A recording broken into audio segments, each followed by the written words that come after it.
ওই আমি একটা ছেলের সাথে 4 বার আসছি। জি 4 বারে আসার পরে আমার মা বাবা 2 বার নেছে, নিজেরা মিটমেট করে নিয়েছে। তারপরে তিনবারের বার এইবার নিয়ে 4 বার, 3বারের বার আমারে এবার উকিলেরা হারা মানে ইটি করছে, মানে সালিশি ব্যবস্থা করে নোটিশ লেখছে, লেখাপড়িটা দিয়ে নিয়েছে যে যোগাযোগ হবে 2 বছর পর দেবে। কিন্তু আমার ফ্যামিলির মানে মানতেই আছে না, হ্যাঁ বলতেই আছে যে না দেবে না। অথচ হ্যাঁ অনেক মারধর করে, কথা বলতে দেয় না। এবারে আবার মারধর করে, কথা বলতে দেয় না, দেবে না কিছু নয়। এবার বহুত গ্যাঞ্জাম করে। এবার উকিল আমার বলছে যে যদি তোমার যদি এবার কোনো গ্যাঞ্জাম হয়, ঝামেলা হয়, তাহলে তুমি 4বারের বার চলে আসবে, কোনো সমস্যা নেই।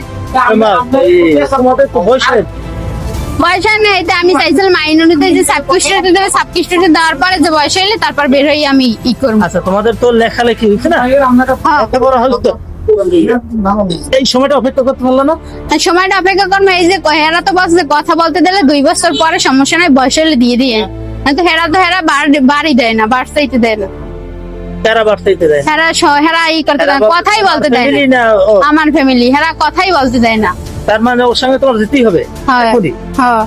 পরে যাও, 2 বছর পরে যাও। না যেহেতু যাই করবে না, হেরা হেরা এবিডেবি দিয়ে দিয়েছে। পোলায় নাম থেকে এটা ফাও কথা, পোলায় নামতে তো অবশ্যই বলবে। আর না আমি তো যেমন আমার যদি কয় ও তো আর আমার আগাই নেয় না বা কিছু। ও ছিল যে আর বাবার কাছে ছবি খেলেছিল এই জায়গায় দেয়া, মানে আমি আসছি পাথর করা, তারপরে বলছি, ও আসছে, আসার পরে আমি এই আরে পাইছি। এখন তোমার বক্তব্য বলি, মানে তোমার বক্তব্য জানতে চাই, তুমি যেতে চাও না বাবার বাড়ি যেতে চাও? আমি ছেলের সাথে যাইতেছি। কেন, তোমার তো বয়স হয়নি, তাহলে বাল্য বিবাহ হয় না? বয়স না হলে সাবকিস্ট্রি দিয়ে দেন।